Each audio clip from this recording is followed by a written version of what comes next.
प्रणव ध्यान, पद्मासन, सिद्धासन, सुखासन, किसी भी आसनस्थ अवस्था में बैठे, नेत्र कोमलता से बंद, दोनों हाथों की अंजलि बनाकर गोद में रखें। रीढ़ को सीधा रखें परंतु सहज रखें। करेंगे 3 बार लंबी ओम की ध्वनि। गहरा लंबा श्वास भरें, ध्वनि आरंभ करें।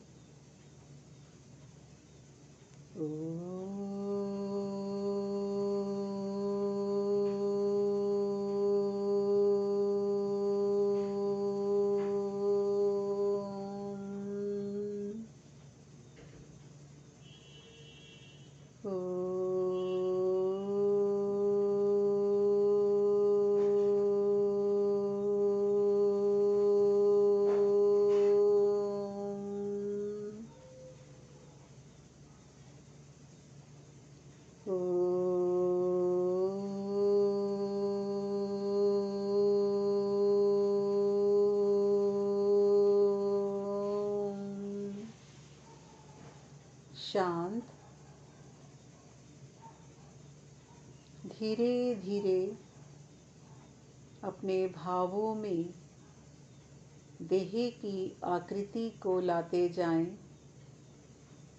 पैर के पंजों से लेकर कपाल तक, कपाल से लेकर पैर के पंजों तक, देह के एक एक अंग प्रत्यंग को, एक एक घटक को अपने भावों में लाते हुए और उसे परमात्मा की कृपा मानते हुए अनुभव में लाते जाएं। श्वास लिया, ओम का जप किया। यदि परमात्मा की कृपा ना हो तो हम एक भी श्वास नहीं ले सकते हैं। वही प्राण शक्ति दे रहे हैं, वही वायु तत्व के द्वारा नासिका के भीतर श्वास को दे रहे हैं। यह सब उनकी कृपा से हो रहा है, ऐसा अनुभव में लाते जाएं। एक एक श्वास को जब हम परमात्मा की कृपा मानकर अनुभव में लाते हैं तो देह के भीतर सत्व गुण की वृद्धि होती है। चंचल वृत्तियां, आलस्य की वृत्तियां धीरे धीरे गौण हो जाती हैं और सत्व गुण देह के अंदर प्रधान हो जाता है। देह के भीतर आती हुई श्वास और बाहर जाती हुई प्रश्वास को अनुभव का विषय बनाएं।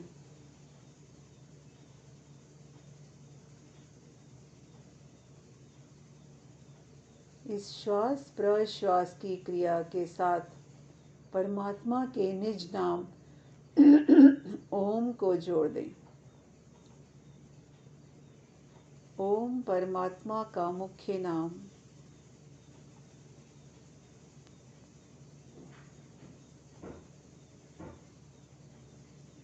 ओम के नाम के साथ परमात्मा के ओम नाम का अर्थ सर्वरक्षक भावों में लाएं। आती जाती श्वास के साथ ओम का जप चल रहा है। सर्वरक्षक भाव से परमात्मा को अनुभव करते जाएं। जैसे ही भावों में सर्वरक्षक भाव आता है तब हमें एक अभय अनुभव में आता है, निर्भयता आती है कि जब सब कुछ रक्षा करने वाले परमात्मा हैं, मेरे सखा हैं, मेरे बंधु हैं, तो मुझे डर किस चीज़ का है। इस निर्भयता को अनुभव में लाएं।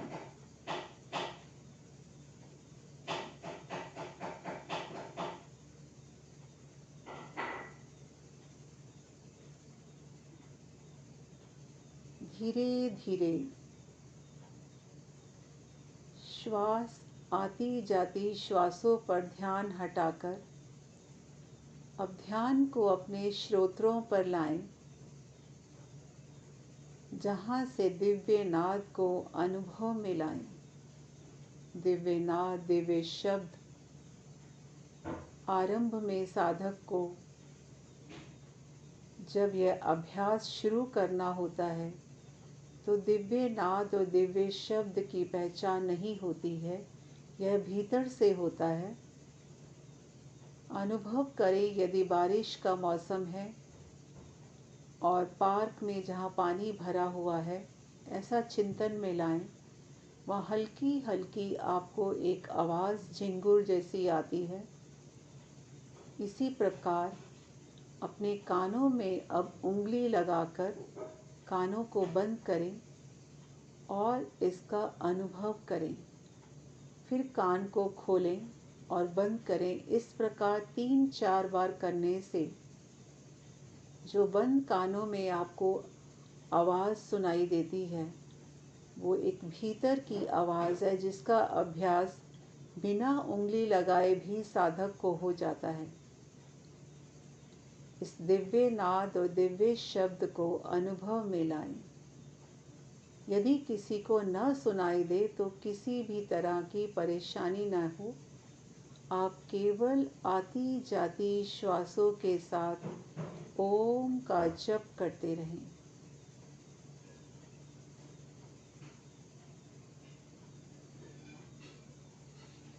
देह के भीतर सत्व गुण बढ़ रहा है। ओम का जप चल रहा है। ध्यान श्वासों के साथ जुड़ा हुआ है, परमात्मा के साथ जुड़ा हुआ है। आत्मा इसको अनुभव कर रही है, क्योंकि आत्मा ही गृहीता है, आत्मा ही अनुभविता है।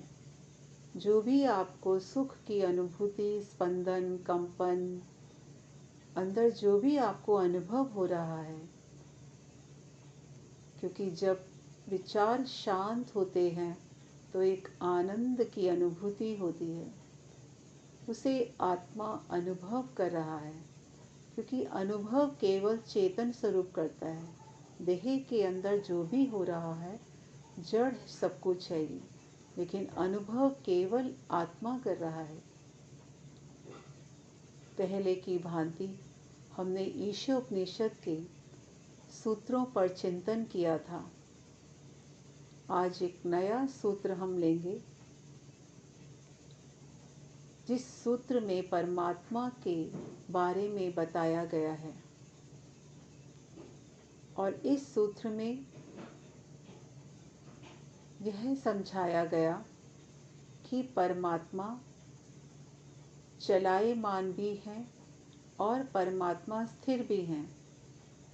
पहले हमने सूत्र में किया था कि परमात्मा अनेजत हैं। अनेजत अर्थात परमात्मा स्थिर हैं। स्थिर अर्थात परमात्मा सर्वव्यापक हैं। आज के सूत्र में दोनों शब्द हैं। परमात्मा अनेजत भी हैं और परमात्मा एजत भी हैं। परमात्मा चलायमान भी हैं, परमात्मा स्थिर भी हैं।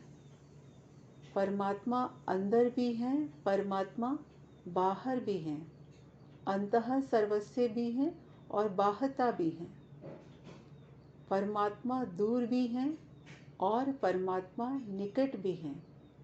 हर शब्द में एक विरोधाभास है। लगता है कौन सी बात सही है, परमात्मा दूर है या परमात्मा पास है, परमात्मा चलायमान है या परमात्मा गतिमान है, परमात्मा अंदर है या परमात्मा बाहर है। महर्षि कर्ण जब अपने शिष्यों को यह उपदेश ईशोपनिषद के माध्यम से देते हैं तो शिष्यों के मन में इस सूत्र के बारे में प्रश्न उठता है और वो गुरु से पूछते हैं कि हमें सही ज्ञान दीजिए, ऐसा विरोधाभास क्यों आ रहा है। तो महर्षि कर्ण उन्हें कहते हैं कि आप रात्रि को कक्षा के लिए सभी साधक आएंगे। रात्रि के समय पूर्णिमा का चांद निकला हुआ है। महर्षि उन्हें सरोवर के पास ले जाते हैं और सरोवर में जाकर के चंद्रमा का प्रतिबिंब सरोवर में दिखाई देता है। महर्षि उन्हें प्रतिबिंब देखने के लिए कहते हैं। जब सभी शिष्य प्रतिबिंब को देखते हैं, महर्षि पूछते हैं, कैसा लग रहा है?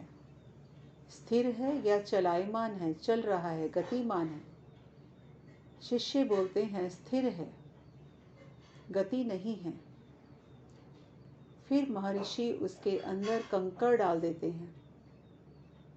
तो जो चंद्रमा का प्रतिबिंब था, अब महर्षि पूछते हैं, कैसा लग रहा है?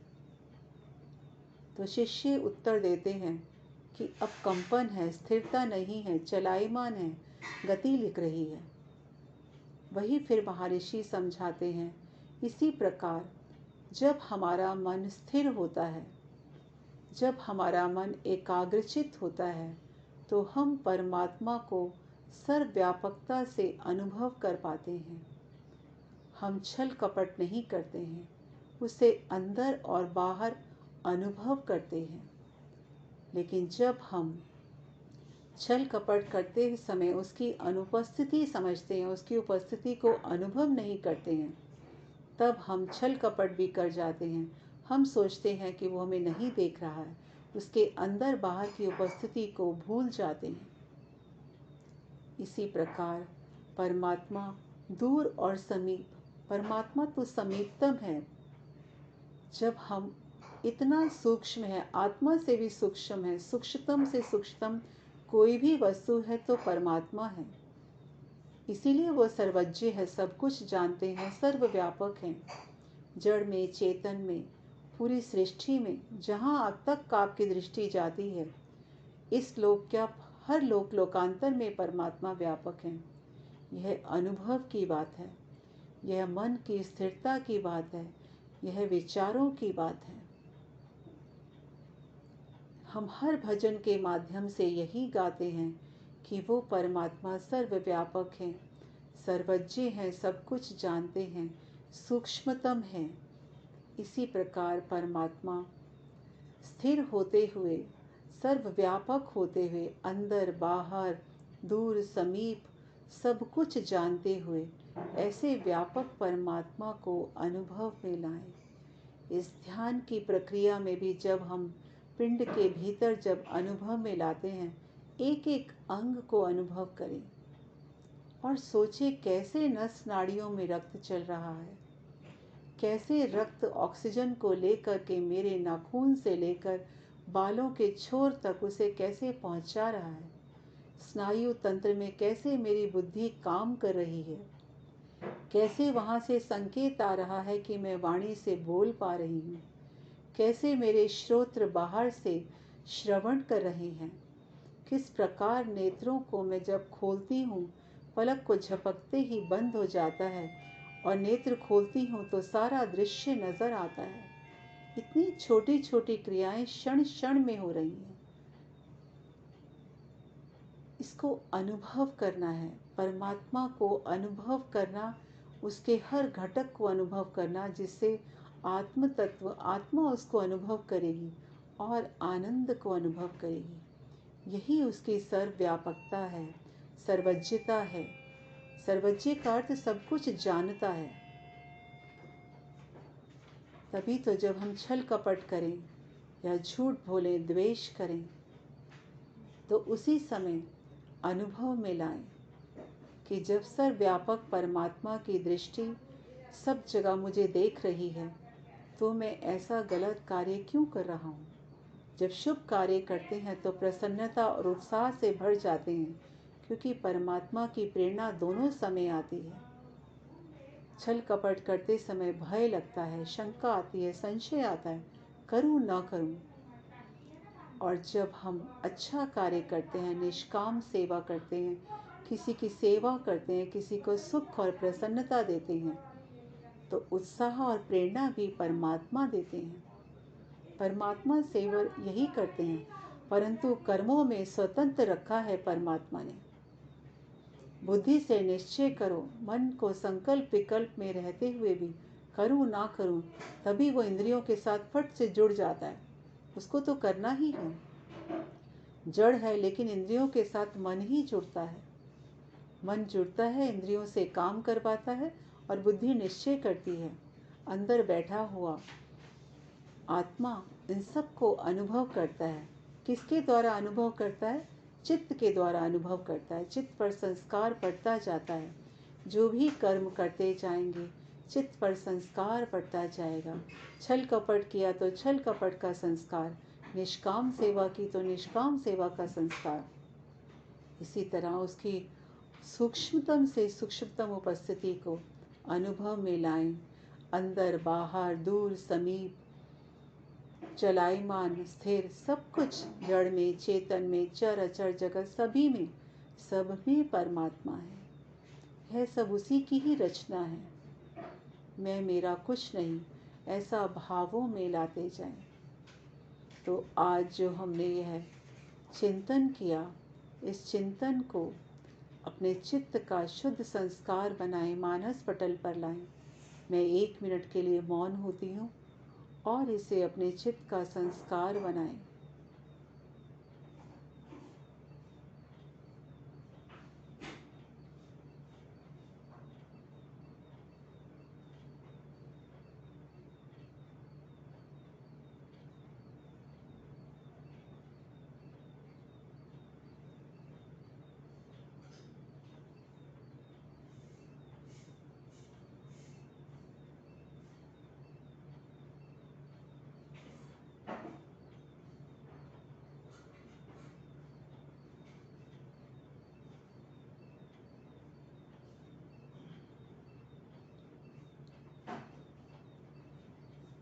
ओम ओम ओम। इस प्रकार धीरे धीरे देह के प्रति जागरूकता लाते जाएं और परमपिता परमात्मा को अपने समीपतम अनुभव करते हुए, उसकी सूक्ष्मतम उपस्थिति को अनुभव में लाते हुए, अंदर बाहर दूर समीप प्रार्थना करें कि हम 100 वर्ष तक या उससे भी पर्यंत तक कर्म करते हुए इस जीवन को जिएं, त्याग पूर्वक जीवन जिएं, छल कपट द्वेषों से बचे रहें, लालच ना करें। अपने अंदर जो असुरीय अंधकार की वृत्तियां हैं उसे समाप्त करते जाएं और अपने जीवन में अपनी आत्मा का हनन ना करते हुए आत्मा को उन्नति के मार्ग पर ले जाएं। जब हम गलत कार्य करते हैं तो आत्मा का हनन होता है। अशुभ कार्यों का ना करें, पुण्य कार्यों को करें, पुण्य कर्मों को करें और इस मानव जीवन को सफल करें।